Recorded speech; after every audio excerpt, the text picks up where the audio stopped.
Students, last lecture में हमने set theory की है और सेट थ्योरी की एक्सरसाइज निपटाई थी, लॉज निपटाए थे, commutative law, associative law, distributive law, identity law, identity law, De Morgan's law, और उस पे एक्सरसाइज भी की थी जिसमें आपको मैंने कुछ नोट लिखवाए थे जिनको याद रखने को बोला गया था। और आज हम जो करने वाले हैं उसमें मुझसे किसी स्टूडेंट ने पूछा था कि डिस्ट्रीब्यूटिव लॉ कैसे प्रूव होगा, वो आप करा दीजिए, तो मैं कराने वाला हूँ। उसके बाद आज मैं आपको लास्ट एक्सरसाइज की फॉर्मूले बनाना सिखाऊंगा। कुछ फॉर्मूले याद रखने हैं और कुछ सीख लेने हैं। बनाने आते होंगे तो कोई दिक्कत नहीं होगी। और इसके बाद ये हो जाएगी एक्सरसाइज, तो वेन डायग्राम रह जाएगा। इससे पहले वाली एक्सरसाइज जो 1F है वो रह जाएगी, वो इस एक्सरसाइज के बाद हम लोग उठा लेंगे, तो आपका सेट थ्योरी कंप्लीट हो जाएगा। क्लियर है? तो हेडिंग लगा लीजिए डिस्ट्रीब्यूटिव लॉ।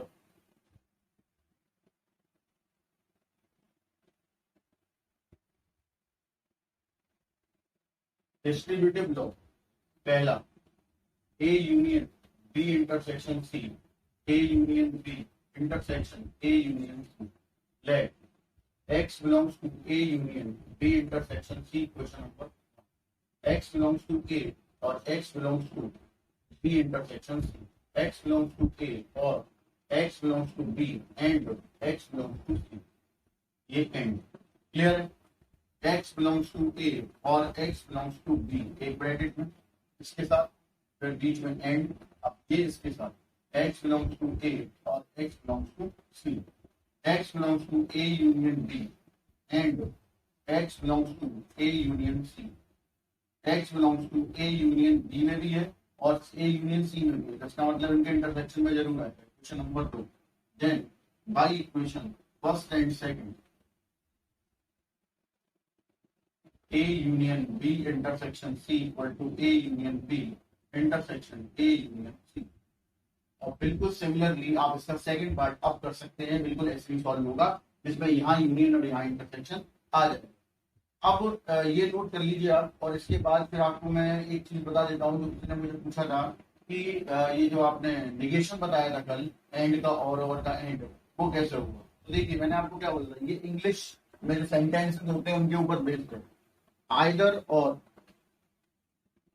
का निगेशन नाइदर नॉर होता। अब आइदर और का मतलब क्या है, जैसे ए यूनियन बी, मतलब या तो ए के एलिमेंट या तो बी के एलिमेंट, आइदर ए और बी। क्लियर?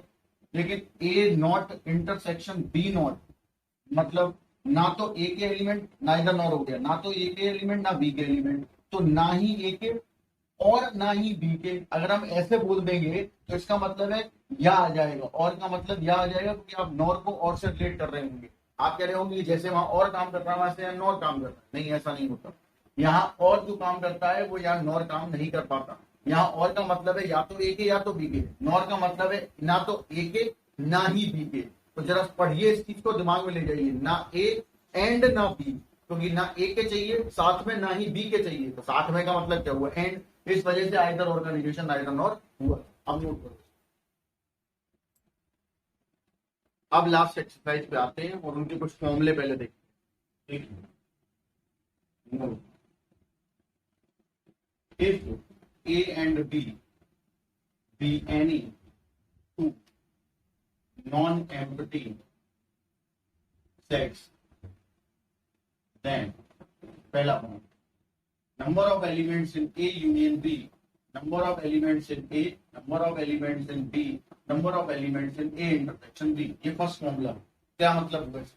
आपसे पूछा अगर ये कहा जाए कि A यूनियन B के एलिमेंट्स, नंबर ऑफ एलिमेंट्स निकालने, मतलब या तो A के या तो B के, तो हम लोग क्या करते हैं बहुत से लोग कि वो A के एलिमेंट निकाल लेते हैं, B के एलिमेंट निकाल लेते, तो दोनों ऐड कर देते हैं। गलत, क्योंकि इनमें कुछ एलिमेंट वो भी होंगे जो दोनों में कॉमन हो सकते हैं। अगर दोनों के एलिमेंट कॉमन नहीं हो, यानी कि अगर कंडीशन ऐसी बनी कि if A and B are disjoint, तो तब बनेगा A union B equal to n A plus N B. तब आपको ये करना है, क्योंकि उस हालात में इंटरसेक्शन जो है वो पाई हो जाएगा। और अगर ए इंटरसेक्शन भी पाई है तो उसमें नंबर ऑफ एलिमेंट कितने होंगे, 0, और 0 होंगे तो इसलिए यहाँ 0 रखते ही कंडीशन बन जाएगी। तो ये तब करना है जब ए और बी डिसजॉइंट हो। लेकिन जब ए और बी डिसजॉइंट नहीं है या क्वेश्चन में बोला नहीं गया है तो आप इसको ले भी नहीं सकते, ये स्पेसिफिक कंडीशन है, या तो बोली गई हो या हमें दिख रही हो तभी लगानी है। क्लियर है? फिर जैसे इस चीज को ऐसे मैं समझा देता हूं, मान लीजिए इस वाली बात, मान लीजिए हमसे बोला गया कि 1 से 100 तक के नंबर हैं जिनमें या तो 2 से डिविजिबल या तो 3 से डिविजिबल नंबर निकालें, तो आप क्या करेंगे?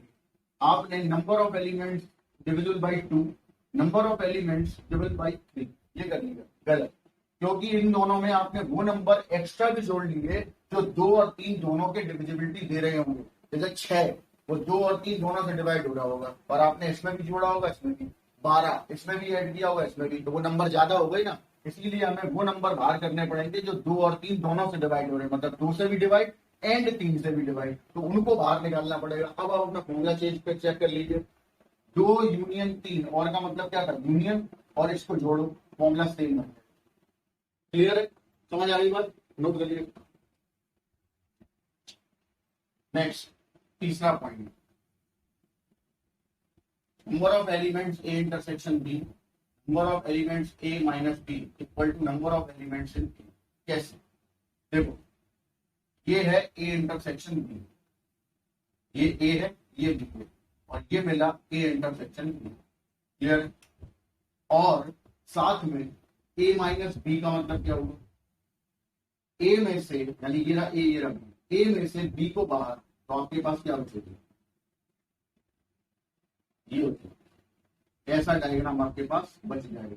ठीक, और यहाँ क्या बचेगा? इसके हिसाब से यहाँ बचेगा ये। क्यों? क्योंकि आपको सिर्फ इंटरसेक्शन चाहिए, इंटरसेक्शन चाहिए तो ये तो हटाना ही पड़ेगा। ये बच जाएगा ए और बी का मिला जुला, ये यार हो गया। अब इन दोनों को आपने ऐड किया, ऐड किया तो आपको पूरा क्या मिल जाएगा? ये जहां ये पूरा का पूरा ऐसा जाके यहाँ ऐड हो गया, पूरा क्या बनाएगा? ए बनाएगा, तो बी तो आप निकाल ही चुके। समझ आ गई बात? इसी वजह से फॉर्मूला बना A intersection B plus A minus B equal to n A, and n A intersection B plus N B minus A equal to क्या बनेगा? N B. सेम हियर, यहाँ पे भी यही काम है, ए इंटरसेक्शन बी ये रहा, और बी माइनस ए, यानी ये रहा बी, ये रहा ए। तो जब बी में से ए बाहर करेंगे तो आपके पास क्या बचेगा? ये। क्लियर? और इन दोनों को जब ऐड करेंगे तो बी कंप्लीट हो जाएगा, जो बाहर निकला था वो आ जाएगा। क्लियर? बी कंप्लीट हो जाएगा, ए तो बाहर जाएगी। क्लियर? तो ये दो फॉर्मूले आपके पास हैं, ये और दो पीछे वाले। अब इनसे रिलेट करके हम कोई भी फॉर्मूला बना सकते हैं, और वो बनाना ही पड़ेगा, क्योंकि आपको यहाँ थ्योरी को, लैंग्वेज को मैथमेटिक्स में चेंज करना आना चाहिए। उसके बारे में और हम बात करते हैं, पहले आप इसे नोट करिए। अब देखिए कैसे लैंग्वेज क्या होती है।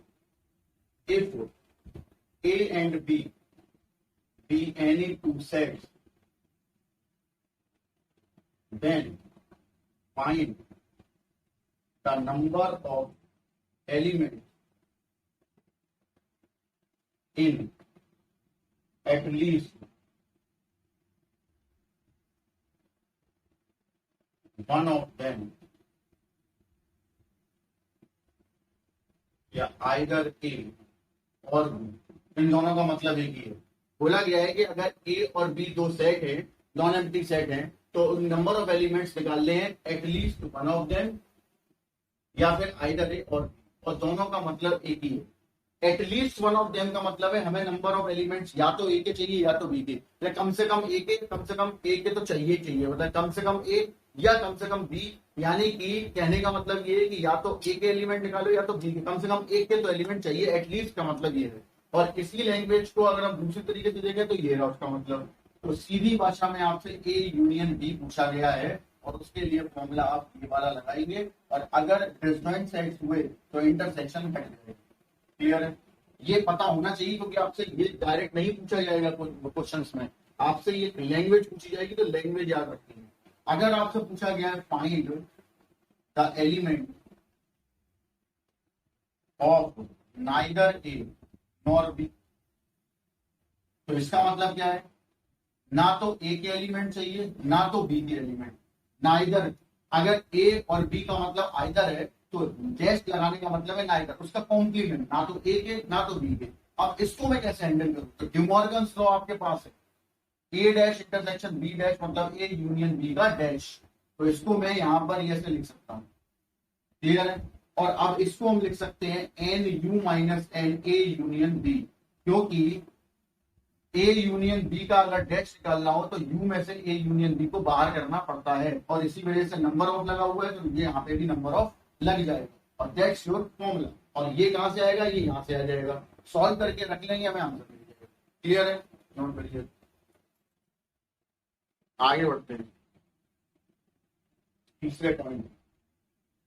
If A and B any two set, then find element in only A या फिर A alone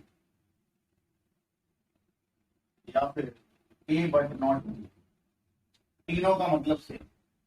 और अब A B C की जगह कुछ भी हो सकता है, यहाँ पे कोई दिक्कत नहीं है। लैंग्वेज पढ़ो, या तो एक मतलब ओनली ए, केवल ए के एलिमेंट, ए अलोन केवल ए के एलिमेंट, ए के एलिमेंट बट बी के नहीं चाहिए। लेकिन ऐसा कब हो रहा है जब ए और बी दो साइडेड टर्म, अभी तीन भी आएंगे। तो ऐसी कंडीशन में आपसे क्या पूछा गया है कि ओनली ए, और यहाँ कितने हैं? दो लोग हैं, इसका मतलब है ए के एलिमेंट तो चाहिए बट बी के नहीं चाहिए, यानी ए इंटरसेक्शन बी नॉट, ये पूछा कि ए के तो एलिमेंट चाहिए लेकिन बी के नहीं, तभी ए अलोन माना जाएगा। तो इसका मतलब क्या होगा? इसको मैं ऐसे लिखूंगा, यू माइनस बी, तरीका सीखना, बी डैश कॉम्प्लीमेंट। अब जरा अंदर करेंगे सॉल्व, ए का इंटरसेक्शन यू के साथ, और ए और यू में बड़ा है यूनिवर्सल सेट, तो ऑब्वियसली बात है ए बाहर आएगा। फिर लगा माइनस ए का इंटरसेक्शन अब बी के साथ, तो ए इंटरसेक्शन बी, दोनों के नंबर ऑफ एलिमेंट्स अलग अलग कर दिए, दैट्स योर आंसर। यहाँ एन का मतलब है number of elements A minus intersection B, तो इसलिए नंबर ऑफ ए, इसका मतलब है नंबर ऑफ एलिमेंट ए निकालो और उसमें से ए इंटरसेक्शन बी के बाहर कर दो, दैट्स योर फॉर्मूला। क्लियर है? नोट करिए। अब ये तो हुए दो सेट के लिए, तीन सेट के लिए बात करते हैं। If A B C be any three non empty sets, then n A union B union C, मतलब आइदर और ही केस है, आइदर ए और बी और सी, ठीक है, या at least one of them from three, तो ये आएगा number of A, number of B, number of C minus A intersection B, B intersection C, C intersection A, और लास्ट में A B C A plus. Clear? अब समझते हैं इस चीज को। देखो, आपसे पूछा गया कि 1 से 100 तक के नंबर आपके पास हैं, इसमें से 2 से डिविजिबल या 3 से डिविजिबल और या 5 से डिविजिबल नंबर निकालें, ठीक। तो आप क्या करेंगे? पहले आप 2 से डिविजिबल निकालेंगे, 3 से डिविजिबल निकालेंगे, 5 से डिविजिबल निकालेंगे। अब एक प्रॉब्लम ये है कि अगर आपने केवल ये 3 करके छोड़ दिए तो आंसर करें, क्यों? क्योंकि इन दोनों के इंटरसेक्शन में भी कॉमन एलिमेंट होंगे, जैसे 2 और 6 आ रहा होगा, इसमें भी आ रहा होगा, इसमें भी आ रहा होगा। फिर 3 और 5 का भी कॉमन आ रहे होंगे, जो आपने 2 बार जोड़े होंगे, 15, जैसे यहाँ पे 3 में भी जोड़ा होगा, 5 में भी। फिर 5 और 2 का भी कॉमन आ रहा होगा, तो बाहर करने पड़ेंगे, तो फालतू नंबर आएगा। हमने क्या किया? 2 और 3 का इंटरसेक्शन बाहर कर दिया, मतलब कॉमन नंबर एक ही बार आए। फिर 3 और 5 का इंटरसेक्शन बाहर कर दिया, यानी 3 और 5 के कॉमन बाहर निकाल दिए। फिर उसके बाद 5 और 2 के बाहर कर दिए। अब एक प्रॉब्लम और आ गई, वो नंबर कम हो गए इसमें से कि 2 और 3 के भी निकल गए, 3 और 5 के भी निकल गए, 5 और 2 के भी निकल गए। तो वो नंबर अब कम हो गए जो 2, 3, 5 तीनों से डिवाइड हो रहे थे, यानी कि उनके एलसीएम से डिवाइड, तो वो आपको ऐड करना, तब जाके आपका फॉर्मूला कंप्लीट आंसर देगा। That's your formula, that's your formula. Clear? Note करिए। अब 3 जो फॉर्मूले बनाना सिखाता हूं, ध्यान से समझ लेना, प्रैक्टिस करनी पड़ेगी। दूसरी बात, जितने क्वेश्चन भी आप करें उनमें हर बार फॉर्मूला देखेगा कोई भी नहीं। आपने देखा तो मैं कोई गारंटी नहीं ले सकता कि आपको समझ में आया है नहीं आया। जितनी बार आप क्वेश्चन करें उतनी बार उस लैंग्वेज को पढ़ें, उतनी बार उस फॉर्मूले को बनाएं और तब सॉल्व करें, जिससे कि एग्जाम तक पहुंचते पहुंचते वो आपके दिमाग में फिट हो जाए। ठीक, एग्जाम में मान लो आप भूल भी जाते हैं तो टेंशन ही नहीं, क्योंकि फॉर्मूला बनाना आपको आता है। अब हम करते हैं आगे की बात। देखिए, if A, B, C are 3 non-empty then पहला find number of element in exactly two of them. ठीक, मतलब तीन केस के में केवल एग्जैक्टली दो, टू ऑफ देम का मतलब है कि केवल दो के एलिमेंट चाहिए। क्या लॉजिक हुआ इसका? या तो ए इंटरसेक्शन बी का मिल जाए, या तो बी इंटरसेक्शन सी का मिल जाए, या तो सी इंटरसेक्शन ए का मिल जाए। अब हर चीज को समझना है ध्यान से। बोला था एग्जैक्टली टू ऑफ देम, कौन से एग्जैक्टली टू मालूम है? नहीं मालूम। या तो A intersection B exactly two हो गए, क्योंकि सी के लिए ही नहीं, ए और एंड बी के लिए, तो दो आ गए। अब जरूरी तो नहीं है, जरूरी नहीं है तो इसका मतलब है यहाँ आएगा और बी इंटरसेक्शन सी भी हो सकता है। ठीक, ये भी दो ही, या सी इंटरसेक्शन, इसके अलावा तो कोई होने तरह। और का मतलब मैंने क्या बताया था? प्लस। तो यहाँ भी प्लस, क्योंकि और का मतलब यूनियन, यूनियन का मतलब प्लस, एंड का मतलब इंटरसेक्शन, इंटरसेक्शन का मतलब मल्टीप्लाई। क्लियर है? ये कंडीशन बन गई। अब सवाल आता है कि ये डेटा आपको डायरेक्ट नहीं दिया गया होगा, आपको अपना दिमाग खर्च करके इसको कंप्लीट करना पड़ेगा। अब ये डेटा पे डिपेंड करेगा कि आप इसको कैसे फॉर्मूले को हैंडल करेंगे, या इस फॉर्मूले को हम कैसे चेंज करेंगे किसी दूसरे फॉर्मूले में, या किस डेटा पे डिपेंड है। क्लियर है? लेकिन अब इस क्वेश्चन, इस पर्टिकुलर क्वेश्चन को हम इस तरीके से चेंज कर सकते हैं। ये मैंने बोला ना, डेटा ही हो सकता है यही दिया हो तो बहुत अच्छी बात है, नहीं दिया है तो आप क्या A union B union C बराबर N A plus N B plus N C minus A intersection B, B intersection C, C intersection ए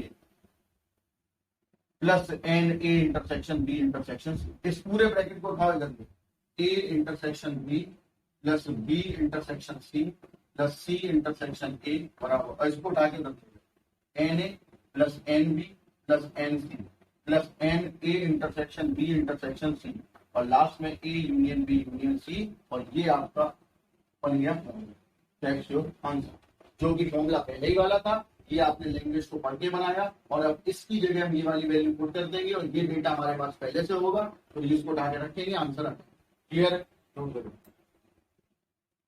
अब देखिए यहाँ एटलीस्ट टू ऑफ देम, बोला एटलीस्ट मतलब कम से कम दो तो आने चाहिए, यानी ए आ जाए, बी आ जाए। ठीक, अब एग्जैक्टली और एटलीस्ट में अंतर होता है। बोला हुआ है कि कम से कम दो चाहिए।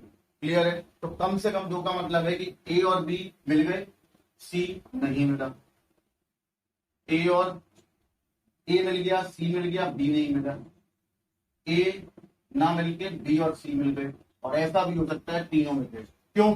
अब सवाल आता है कि तीसरी लास्ट वाला कंडीशन क्यों ली हुई? क्योंकि एटलीस्ट टू ऑफ देम की कंडीशन में आपके पास केस क्या बनते हैं? जैसे मैंने आपसे कहा 50 रुपए आपके पास, और आपको कम से कम 25 खर्च करते हैं, मतलब एटलीस्ट 25।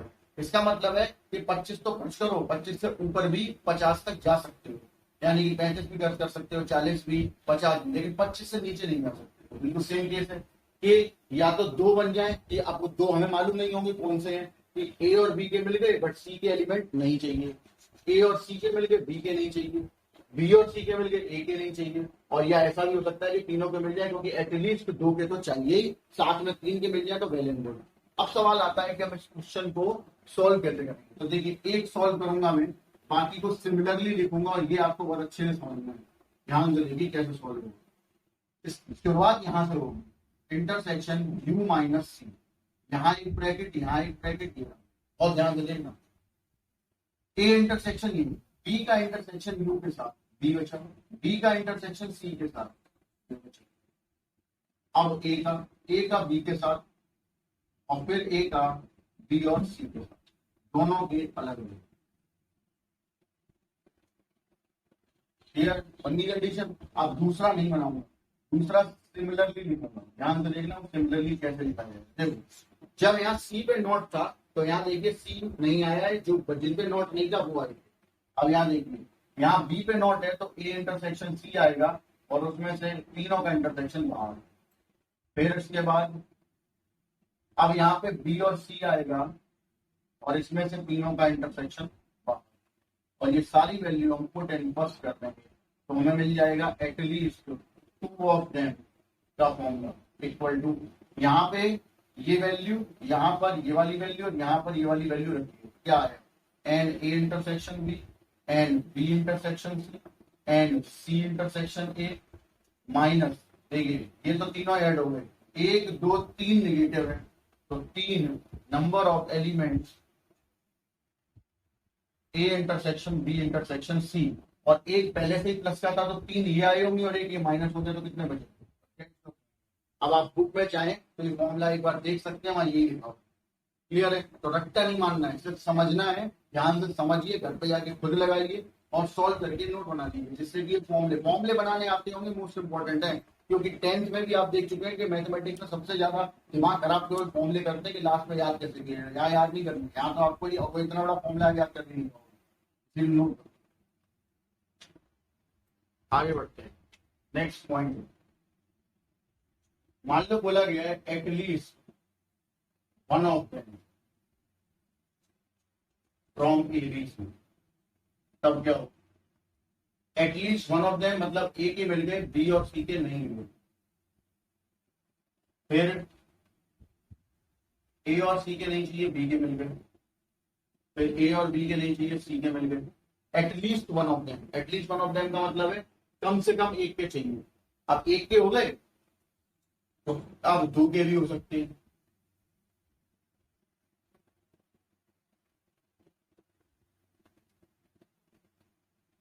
और लास्ट तीन का भी हो सकता है। क्लियर? क्योंकि मैंने क्या बोला था, आपके पास तीन चीजें, मैंने बोला कम से कम एक उठानी है, तो इसका मतलब क्या है, आप इनमें से एक भी उठा सकते हैं, दो भी उठा सकते हैं और तीन भी, तो तीनों केस बनाने पड़ेंगे। कम से कम एक के तीन केस बने, या तो ए का मिल जाए, या तो बी का मिल जाए, या तो सी का मिल जाए एक का। फिर दो दो के मिल जाए क्योंकि आप दो भी उठा सकते थे, और या तीनों का, तो तीनों भी, ग्रुप ने बोला था कम से कम एक तो उठाना ही है, तो दो भी उठा सकते हो, तीन, तो सारे केस बन गए।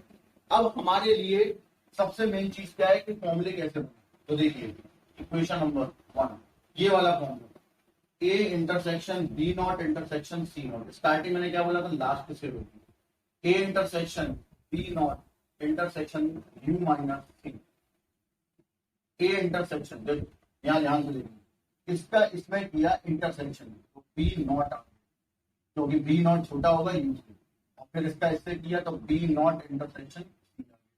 अब हम नॉट को भी हटाएंगे, ये आ गया यू माइनस बी, ये भी आ गया U minus B, bracket intersection C. Bracket का ध्यान रखना कहाँ लगना है। अब हमने अंदर वालों को खोलो, जैसे u का इंटरसेक्शन c के साथ विद माइनस, तो c आएगा, minus minus plus b intersection c आ गया।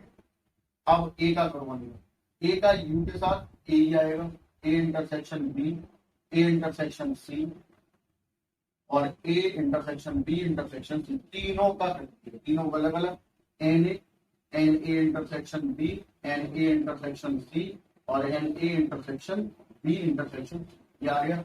अब बाकी के दोनों में सिमिलरली लिखूंगा, कैसे, n A intersection B not.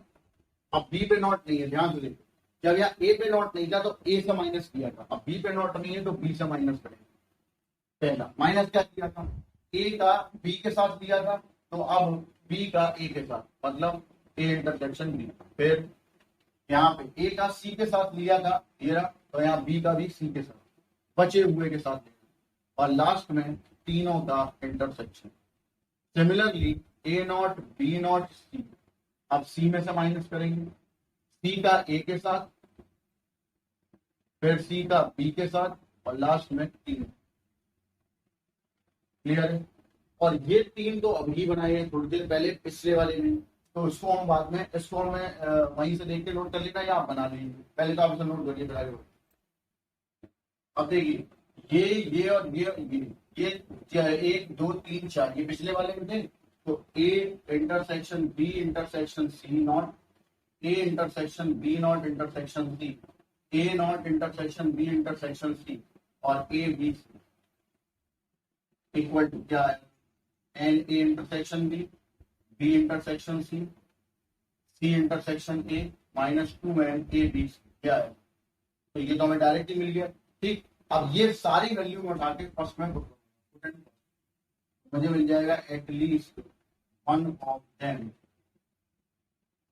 Equal to, सारी वैल्यू रखेंगे तो जरा ध्यान दें, आपको ये तीन मिलेंगे, n A n B n, मैं लिख लूं कंप्लीटेड। दूसरी बात, ए माइनस बी, ठीक है, A intersection B intersection C, A intersection B B intersection C, A intersection C B intersection B, ये दो दो बार मिलेंगे। तो यहाँ हो गए दो n A intersection B, B intersection C, C intersection. फिर इसके बाद एक, दो और इससे पहले वाले में तीन, तो तीन n A intersection B intersection C. और इसका एक ये वाला पार्ट यहाँ रह गया है, वो लिख लो, और प्लस ये तीनों रह गए हैं वो लिख लो, A intersection B, B intersection C, C intersection A. Completed. अब आप देख सकते हैं, देखो ये दो है और ये एक एक है, तो माइनस हुआ तो एक एक बच गया,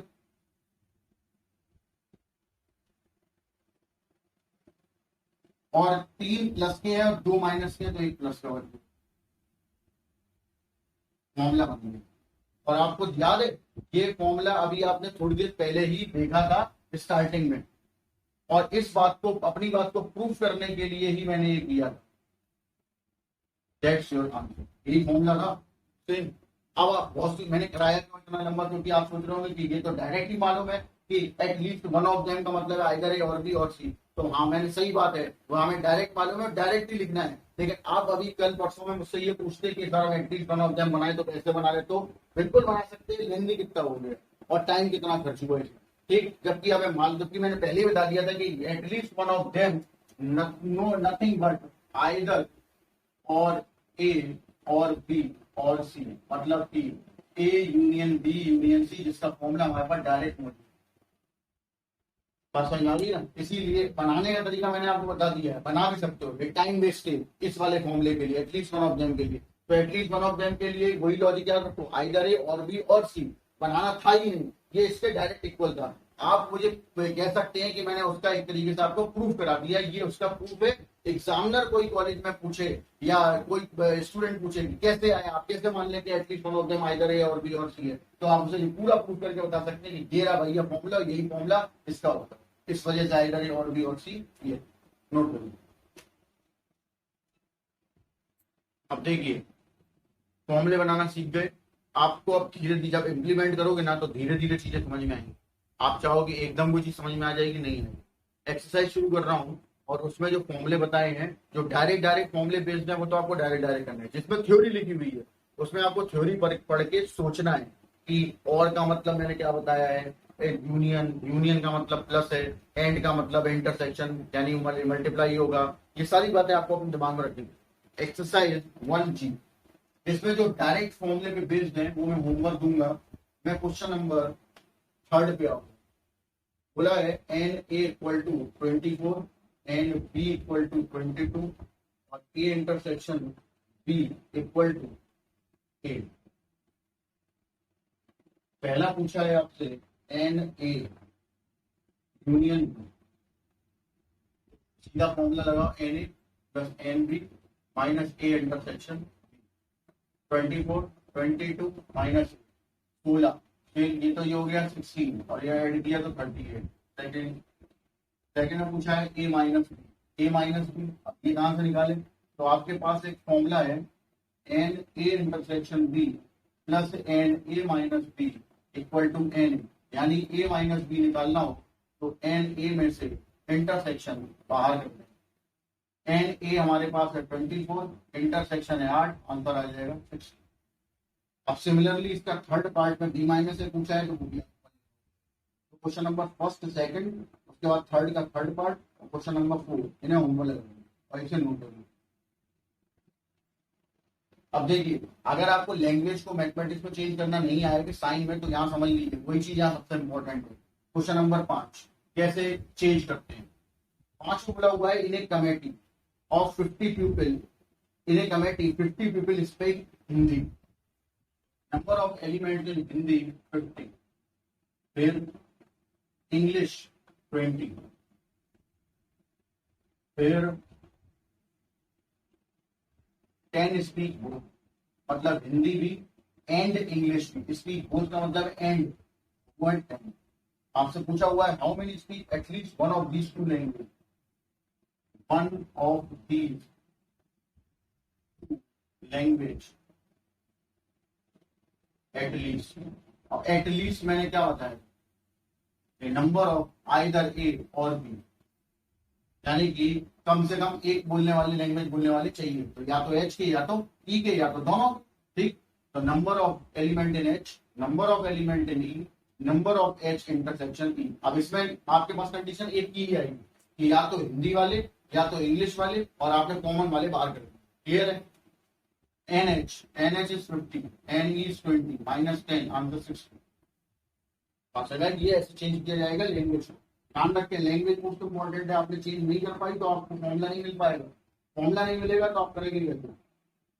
इसके बाद बोला हुआ है क्वेश्चन नंबर 6 में, 6 पे आ जाए, एक और समझ लो मुझे। इसमें बोला हुआ है in A group of 50%, 30 like T, 30, फिर कॉफी को लाइक करने वाले 25 और 16 है बोथ टी और कॉफी को।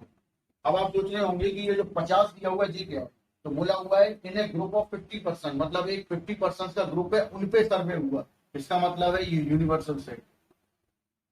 समझ आ गई बात? और जहां यूनिवर्सल सेट नहीं होगा वहां पर हम टी यूनियन सी, अंदर जो भी सेट होंगे उनके सबके यूनियन से यूनिवर्सल सेट निकाल लेंगे। ये बात आपको मैंने अभी परसों वाले लेक्चर बता दी थी कि अगर किसी सेट का यूनिवर्सल सेट ना दिया हो तो हम सबके सेट के यूनियन लेके यूनिवर्सल सेट निकाल लें। क्लियर है? ये आ गई आपके पास पूरा डेटा। अब पूछा क्या गया, पूछा गया था आइदर टी और कॉफी पहले वाली कंडीशन में, तो यानी टी यूनियन सी या एटलीस्ट वन ऑफ देम, एक ही बात है।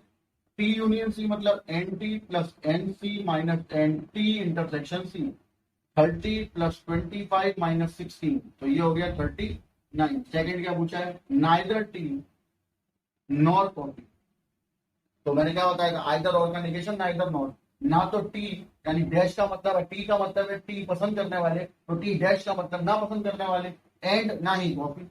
अब हमने इसमें डिमॉर्गन्स लॉ लगा दिया और इसको फॉर्मूला बना लिया, बनाना सिखा चुका हूँ। 50 में से 39 माइनस किया, आंसर हो गया या दैट्स योर आंसर। नोट करिए।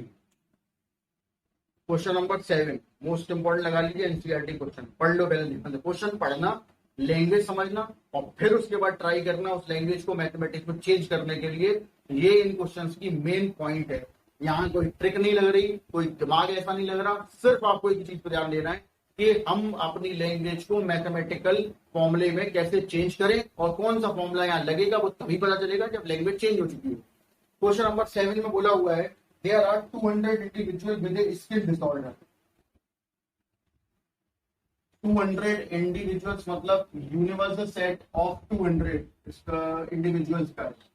120 had been exposed to the chemical C1, जिन्हें C1 से डिसऑर्डर हुआ है वो 120, जिन्हें C2 केमिकल से हुआ है उन्हें 250, और जिन्हें दोनों से हुआ है डिसऑर्डर वो 30। अब आपसे कंडीशन पूछी गई, पहला बोला है C1 बट नॉट C2, इसका मतलब है C1 तो चाहिए बट C2 के नहीं चाहिए। यानी कि अगर हम फॉर्मूले पे ध्यान दें तो हमें इसे ऐसे लिखेंगे, फॉर्मूला बनाएंगे तो इंटरसेक्शन यू के साथ होगा, छोटा सेट होगा, तो ये आ जाएगा C1 इंटरसेक्शन C2, और अब हम कर देंगे इन्हें अलग अलग, यानी C1 में से number of C1 intersection C2 बाहर, number of C1 120, C1 intersection C2 30, answer is 9। Clear है? सेकेंड पार्ट में C2 बट नॉट C1 आप करेंगे, और थर्ड पार्ट में केमिकल C1 और केमिकल C2 मतलब यूनियन निकालना है, फॉर्मूला है आपके पास। क्लियर है? तो ये ऐसे सॉल्व होने हैं, लैंग्वेज पढ़ लोगे। क्लियर है? नोट करो। ठीक, 8th पे आइए। 8 बोला in a class of 13 school 50 students offer mathematics, biology 42 और 24 बोथ। ठीक, डेटा पूरा हो गया। बोथ का मतलब है मैथमेटिक्स भी हो एंड बायोलॉजी भी हो, तो एंड का मतलब इंटरसेक्शन। अब कंडीशन पढ़ लो क्या बोली गई है। पहली कंडीशन है मैथमेटिक्स ओनली की। क्या बताया था कि मैथमेटिक्स ओनली मतलब मैथमेटिक्स चाहिए बट बायो नहीं चाहिए, क्योंकि यहाँ कंडीशन दो ही लोगों की है, मैथमेटिक्स या बायो। 3 की होती तो एक और आता। अब फिर वही फॉर्मूला अभी आपने बनाया था, u माइनस बी एम, यहाँ आ जाएगा m minus m intersection b। Number of elements in M, number of elements in M intersection B, M के एलिमेंट है 50, इंटरसेक्शन के 24, आंसर हो गया 26। अब सिमिलरली सेकंड पार्ट में बायोलॉजी ओनली सेम मेथड, और लास्ट वाले में any of the two subject, any of the two subject का मतलब आइदर एम और बी, यानी कि यूनियन पूछा होगा। क्लियर है, नोट कर लीजिए इसे और होमवर्क लगा लीजिए इसके दोनों पार्ट। अब देखिए 9th पे, अब यहाँ आया कि भैया यहाँ की प्रॉब्लम क्या है, यहाँ लैंग्वेज भी बनानी है और परसेंटेज दी हुई है, तो परसेंटेज वाली डायरेक्ट परसेंटेज में नहीं होती। कैसे होते हैं पहले क्वेश्चन पढ़े। बोला है in an examination 56% of the candidates failed in English, 48% failed in science, 18% failed in both, find the percentage of who passed in the both subject. Question बहुत ज्यादा घुमाया गया है और आपसे गलती होने के चांसेस 5000% होगी ही होगी, क्योंकि आप सोचेंगे नहीं, सीधा लिखने पे ध्यान देंगे। नहीं, ऐसा नहीं करना है। यहाँ 10th वाला रूल नहीं है कि आपको a प्लस बी का होल स्क्वायर दे दिया गया और आपने सॉल्व कर लिया।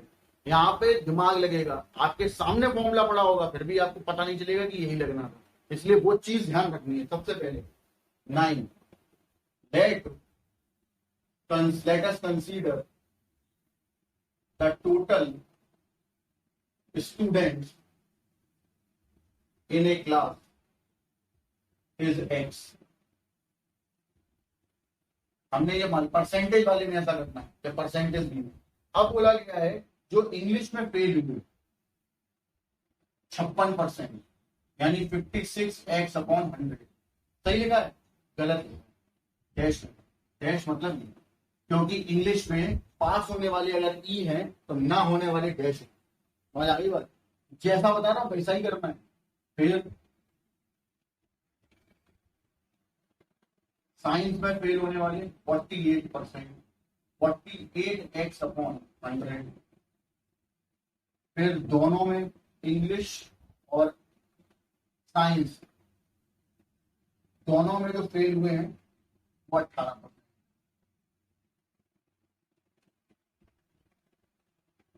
ठीक है, क्योंकि अब आप सोच रहे होंगे कि ना तो इंग्लिश में ना तो, हाँ तो सही बात है, ना तो पास होना नहीं है, मतलब ना तो फेल होने वाली बात नहीं है, ना तो पास हुई, क्योंकि पास होने का मतलब है ये कि या तो इंग्लिश में या तो एस में। और अगर मैं इनका निगेशन कर रहा हूँ इसका मतलब है कि ना तो इंग्लिश में पास हुए और ना ही साइंस में पास हुए, और यही बात उसमें बोली 18%। अब यूनिवर्सल सेट क्या है? एक्स है। कैसे पता चला? क्योंकि आपके पास टोटल स्टूडेंट्स कितने आपने माने थे? एक्स माने थे, तो यूनिवर्सल सेट एक्स हो गया। कि जिन पे सर्वे हो रहा है वही लिए जाएंगे यूनिवर्सल। पूछा क्या ये? पूछा गया find the percentage of those who passed in both the subject. तो पास की निकालनी है और दी फेल की है, इसका मतलब चेंज करना पड़ेगा। देखो सबसे पहले इसे ई में चेंज करो। ई में चेंज करने के लिए यू में से ई डैश बाहर करना पड़ता है। क्लियर है? करो। यू क्या था हमारे पास? एक्स था, और ई डैश क्या है हमारे पास? 56x/100। तो हमें जो फाइनल कंडीशन मिली वो मिली 44x/100। ठीक, सिमिलरली एन एस यू में से एस डैश बार, तो क्या हो जाएगा? x - 48x/100 यानी हो जाएगा 52x/100। और n E union S equal to n U minus E dash intersection S dash, यानी x - 18x/100 मतलब हो जाएगा 82/100। क्लियर है? अब देखो कैसे चेक कर लेते सारे। एन ई डैश बराबर होता है यू माइनस, तो इसका मतलब ई बराबर यू माइनस ई डैश, तो नंबर ऑफ ई बराबर number of you minus number of E dash. ये तो हो गया ऊपर। सिमिलरली नीचे वाला, अब यूनियन वाली की बात भी जरा देख लेते हैं। ई डैश इंटरसेक्शन एस डैश, इसको हम ऐसे लिखते हैं डे मॉर्गन्स लॉ के हिसाब से, पूरे पे डैश। क्लियर है? और इसको लिखते हैं यू में से इसको बाहर। क्लियर है? तो यू में से इसको बाहर किया हुआ है, इसका मतलब है यहां पर जो कंडीशन आपने लिखी है वो गलत है, क्योंकि जब आप इसको बाहर करने वाले होते हैं तो कंडीशन ये बनती है, मतलब इसका फॉर्मूला ये बनेगा ऐसा। देखना, E dash intersection S dash equal to n U minus E union S. Union इधर ले आओ और डैश उधर ले आओ, और अब मेरा फॉर्मूला चेक करो तो सही लिखा है? यूनियन दे ही रखा है एक्स है और डैश दे ही रखे हैं, ये 18%, तो ये तो सही आ गया। तो चेक कर लेना फॉर्मूला सही बनाया है या नहीं बनाया, इस बात का ध्यान रखना है। फॉर्मूला गलत बना तो ना आंसर भी गलत ही है, यहां तक पहुंच गए। अब क्या पूछा, पास्ड इन बोथ सब्जेक्ट, ये पूछा